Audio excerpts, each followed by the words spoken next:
internet of value at Ripple, we're thinking much bigger than just cross-border payments. It's kind of like Amazon with rare books in the early days, just this market happens to be a $10 trillion market. We are at a historic turning point. Said in the past that you are doing for money what email did for communication. Moving the whole revolution forward. Take on it. There's trillions of dollars parked around the world. XRP. Is there a possibility that Ripple could take over Swift one day? Welcome back, ladies and gentlemen, to another episode of 24 Hours Crypto. Let's get right into today's video.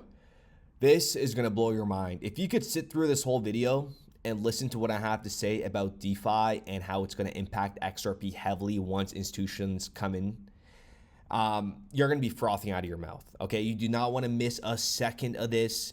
Do not worry about the value of XRP right now. I have been saying that since at 10 cents, 20 cents, 30 cents. Don't worry about it. Worry about what's being done behind the scenes that retail is unaware of. But soon they will all be aware of it because, again, how are they going to be aware of it? When the value of XRP starts going to $5, $10, $20, $30. That's when. Okay, shout out to Cypress for bringing this to my attention. We're going to get into this. It was, a presentation that was held by Mr. Eric Maltenberg, shaping the future of institutional DeFi. If you guys are interested in DeFi, I highly suggest you guys, take a look into Cypress. We will get into DeFi very soon once when the markets are mature enough and once it is, deeply liquid enough for everybody to get in. Again, it's a great opportunity to get in now. Go for it. Check out Cypress. But I'm going to go over the importance of institutions coming into DeFi and what that means for XRP, what that means for the value of XRP. Because the best part about all this is you guys watching right now, Monday, February 17th, 2025, we're going to come back to this video 5 years from now, and XRP is going to be way over $2. I'm not going to put a price prediction, okay? It's going to be way over $2. And if you're watching this in 2025 and you didn't buy XRP, well, I can't even insult you. But again, I'm not here to insult you. But listen, ladies and gentlemen, please strap in for this one because this is going to be significant. I'm going to get into it in a moment, in less than 2 minutes.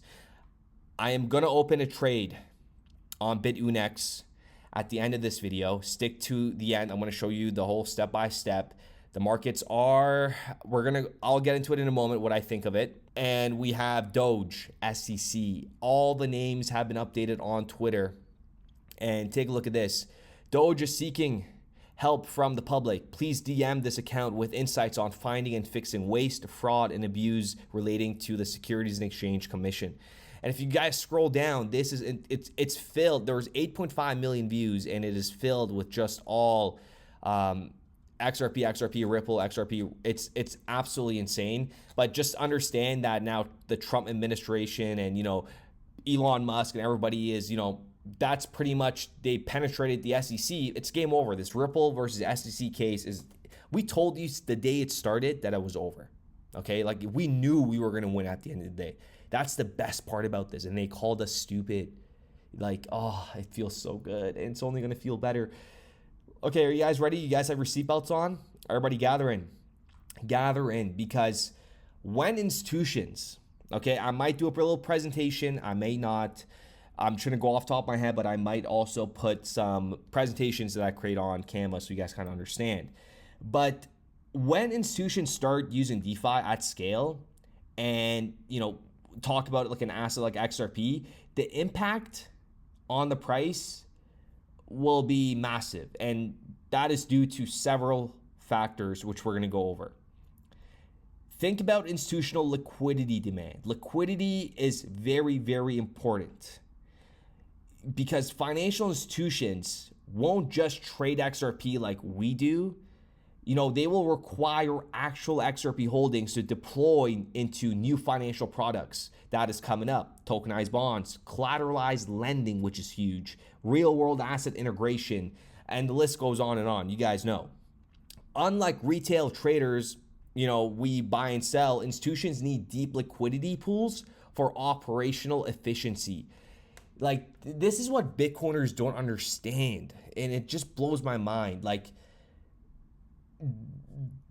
The deep liquidity pools they require, it's very important, and I'm also going to play a video at the end You guys have seen it before, but you got to listen to it now, where we are today and who's sitting on that panel with, Ripple. It's actually Mr.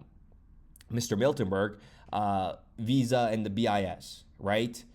Very, very important, because this means that banks and financial firms must hold XRP permanently in reserves to facilitate these instant global transactions and their lending and their staking and their tokenization, right?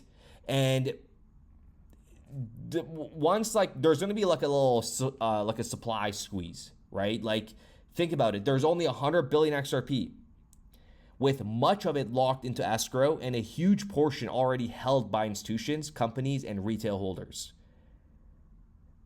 As all these banks start utilizing XRP in DeFi, they will require large amounts for liquidity provisioning. Very important. And remember, they said that in the 2018 Susan Atley, Robbie Mitchnick for the fundamental valuation framework for XRP. Like, I'm stating facts and only facts. Please, please, please understand that. None of the stuff that I'm making up right now, like, this is all true. And you have to take action. Because once institutions come in here, they're not going to wait for you, right? So liquidity provisioning is very important. Don't forget about the automated market making. And don't forget about the cross-border settlements. This will increase scarcity, making it harder for retail to accumulate at these current prices. It will move fast. Like, let's give for example, right?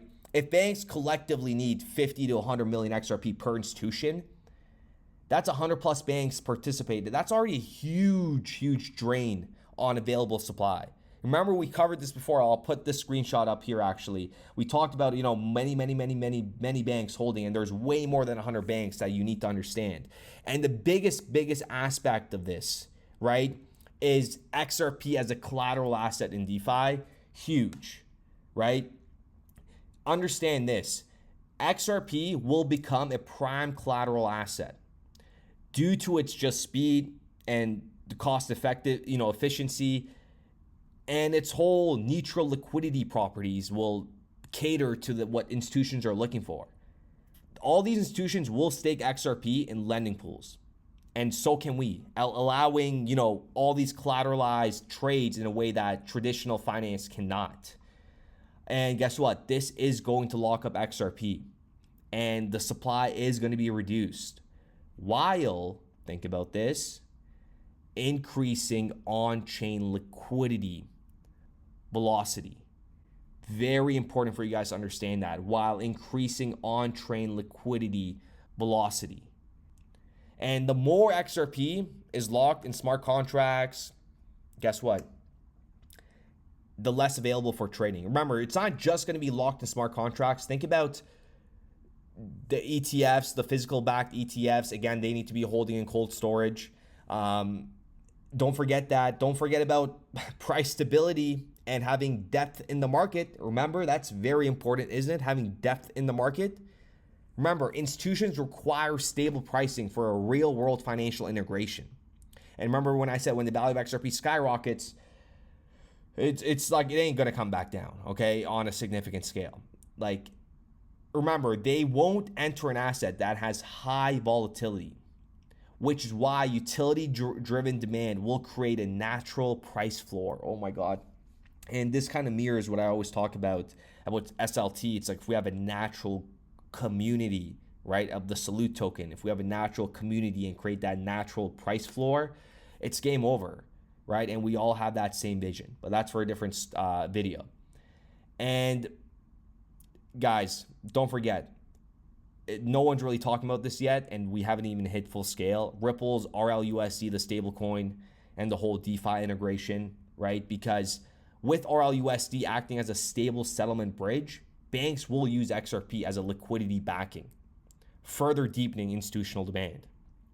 I know it might be a little bit hard to wrap your head around all this, but what you should get out of all this information is there's going to be a huge demand for XRP. The bottom line is banks need to hold XRP for direct usage in a way, okay?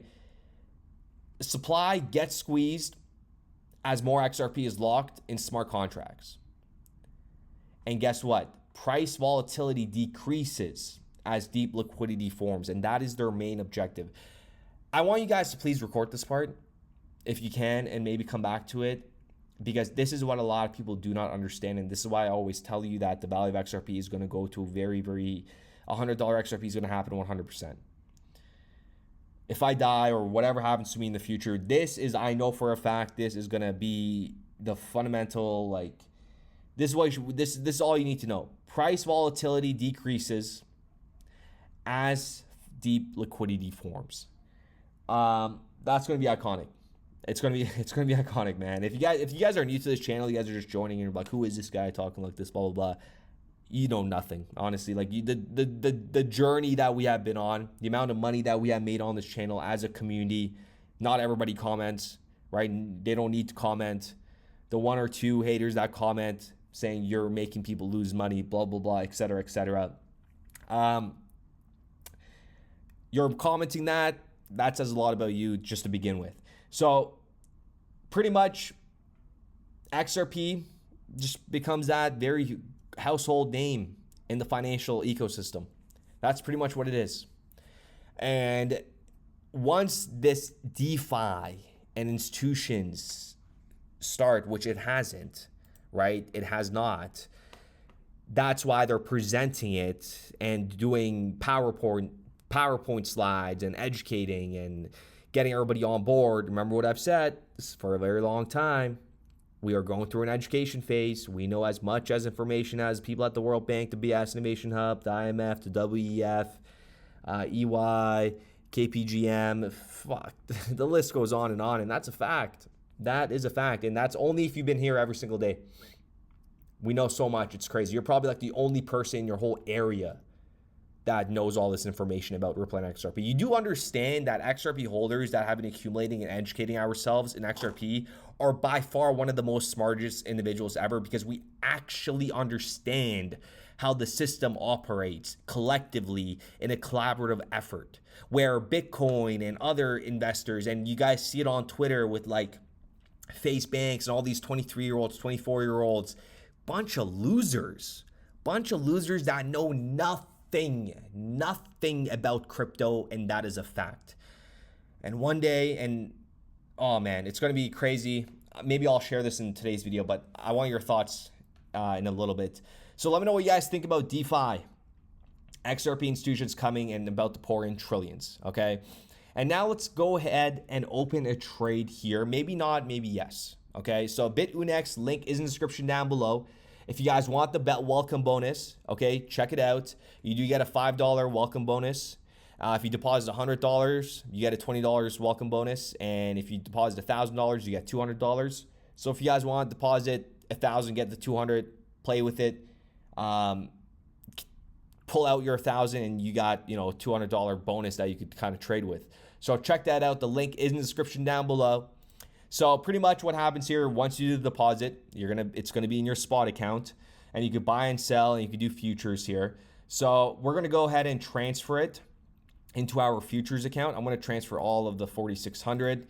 I have yet to open a trade. I was going to earlier, but I have not gotten the chance to it. So once you do that, on the left-hand side, you go to your futures, and you will see the funds should come there, or did we just move it back? So yes, I think it's there now.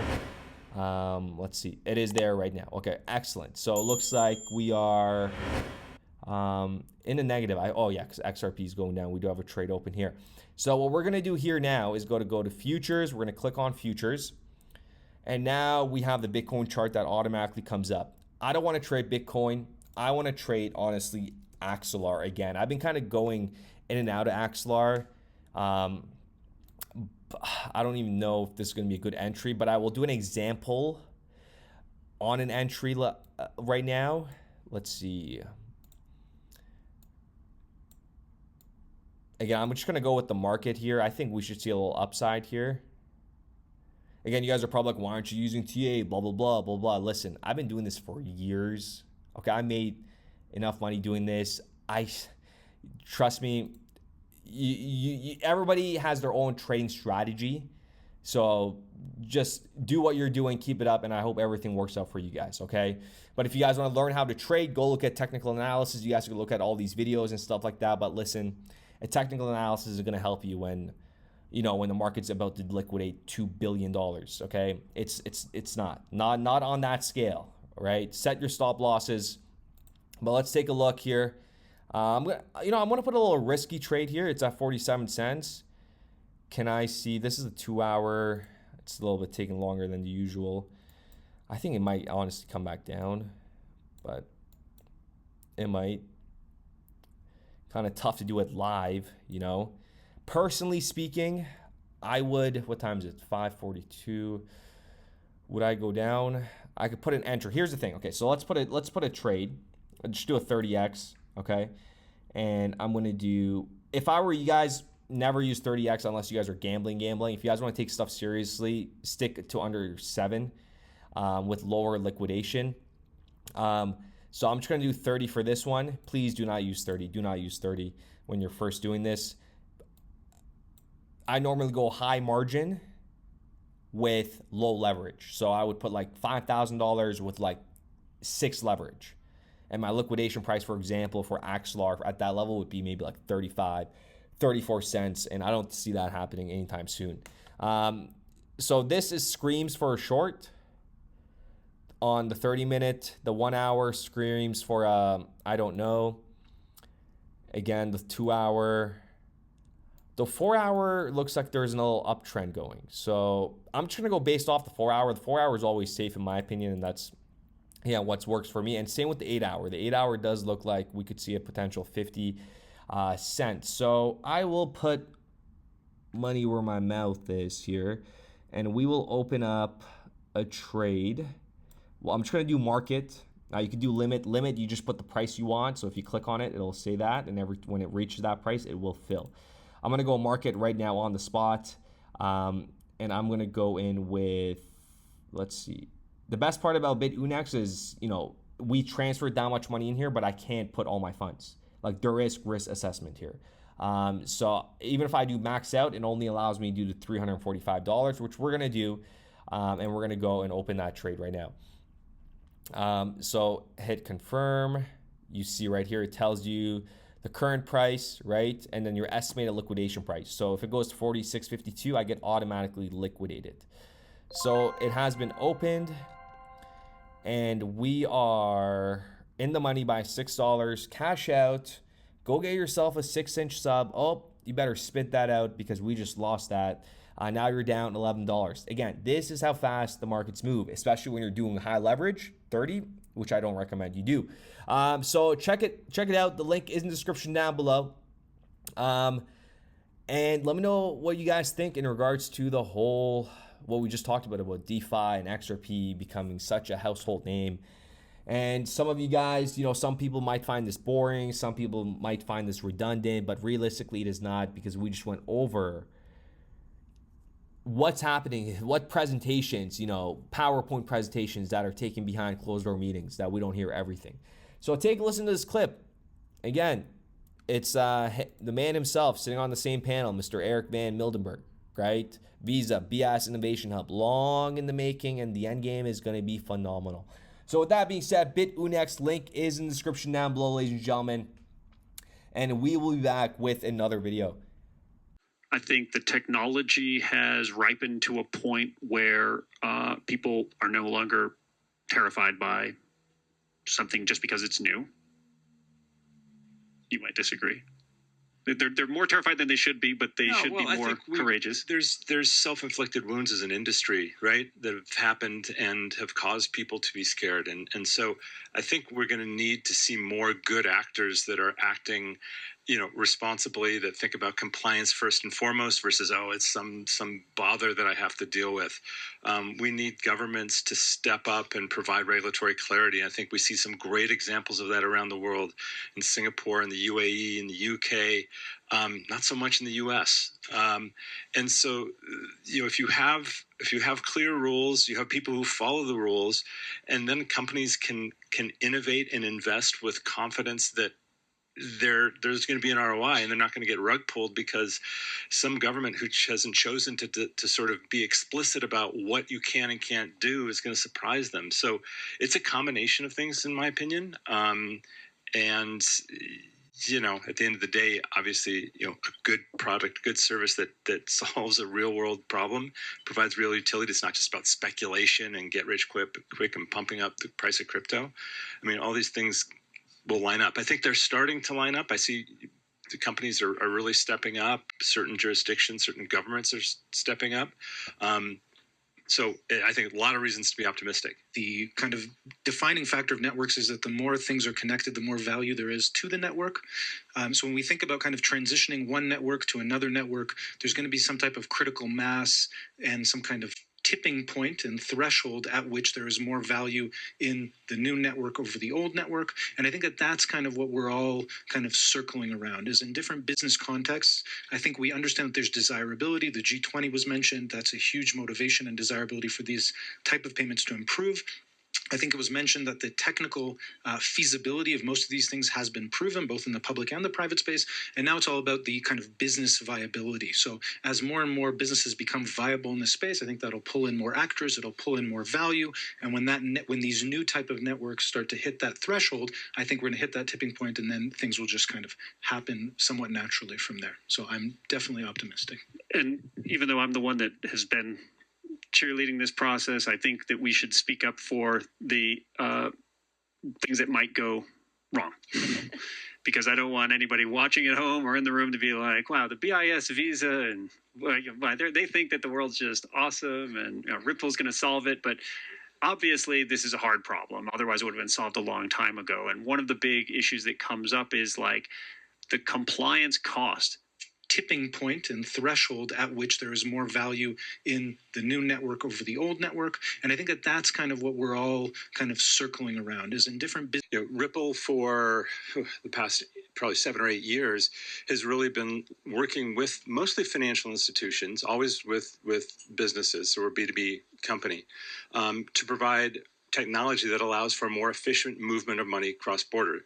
But over time, as our customer base got more comfortable with the technology and saw the opportunity and saw that we were able to abstract the complexity away and really just deliver the benefit they were seeking, we then sort of went to this next step, which was addressing liquidity by leveraging a digital asset. In our case, we used one called XRP as a bridge currency. But to this next step, which was addressing liquidity by leveraging a digital asset. In our case, we used one called XRP as a bridge currency. But to this next step, which was addressing liquidity by leveraging a digital asset. In our case, we used one called XRP as a bridge currency between really a fiat transaction. So from the end user's perspective, they didn't really understand or need to understand that crypto was involved. All they saw was faster, it was cheaper, it was more reliable, it was available 24/7. So all big improvements on what was happening before. So we're licensed now in many states in the US. We have a BIT license in New York.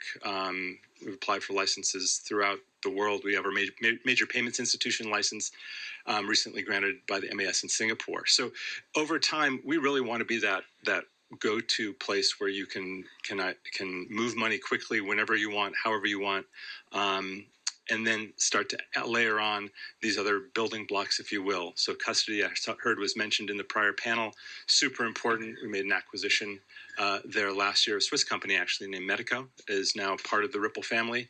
And you can imagine tokenization is on the list, et cetera, et cetera. So, and you can imagine tokenization is on the list, et cetera, et cetera. So anyway. If you think about the number of different currencies and how much liquidity needs to be available to make those transactions, it becomes less and less efficient. And liquidity is sort of the secret sauce to making that work. Because there simply often isn't enough liquidity there. And when I say liquidity, what I mean is depth of the market. It means that if I want to now send 100 Swiss francs, maybe I'll find 100 Swiss francs for for pounds.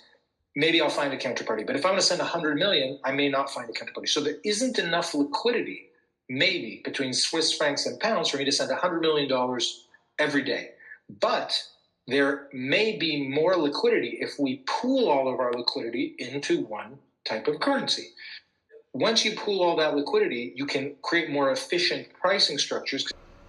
Automated market makers, I think, will help improve that liquidity because they can capture a long tail of assets better than technologies like order books can. Funding, and instead, you can use a digital asset to have global liquidity on demand. Because an efficient digital asset can really solve some of the key problems in global liquidity. If with a really efficient digital asset, something like XRP, again, that's what we believe will be the most efficient, you can now reduce trillions and trillions of capital from being tied up.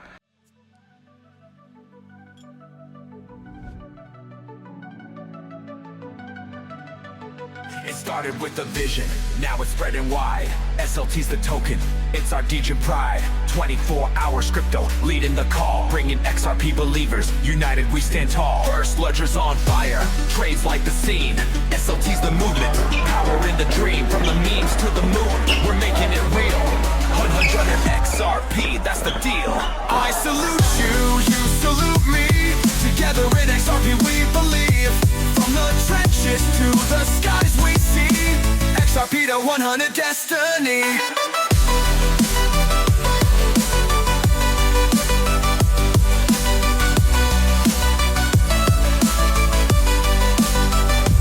This ain't just a token, it's a battle cry. For those who know, XRP will fly high. Salute is the name, SLT the ticker. First ledger's buzzing, trades getting quicker. Building the future, brick by brick. In a world powered by Ripple, the vision will stick. We're more than a meme, it's a movement strong. XRP believers, let's prove them wrong. I salute you, you salute me. Together in XRP we believe. From the trenches to the skies we see. XRP to 100 destiny. 24-hour crypto, the captain of the crew. SLT's the anthem, for the bold and true. Through the dips and the pumps, we stand and fight. Believing in the ledger, in the dawn's bright light. I salute you, you salute me. Together in XRP we believe. From the trenches to the skies we see. XRP to 100 destiny. So raise your SLT, let the world hear the sound. XRP believers, we're Ripple bound. From the memes to the charts, the vision is clear. Salute to the future, the time is near.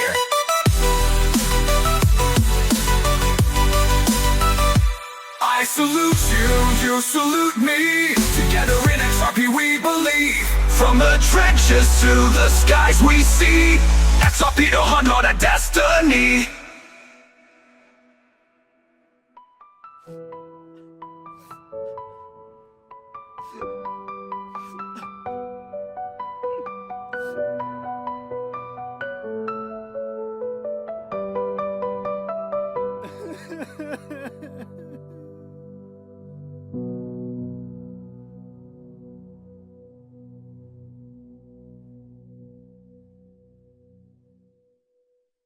We started building RippleNet with the thesis that crypto liquidity would eventually be able to support robust global payments, large payments. RippleNet was designed so that customers seeing the benefits of our fiat-based network could flip the switch to ODL once the market was mature enough. And this is exactly what's happening. Flip the switch.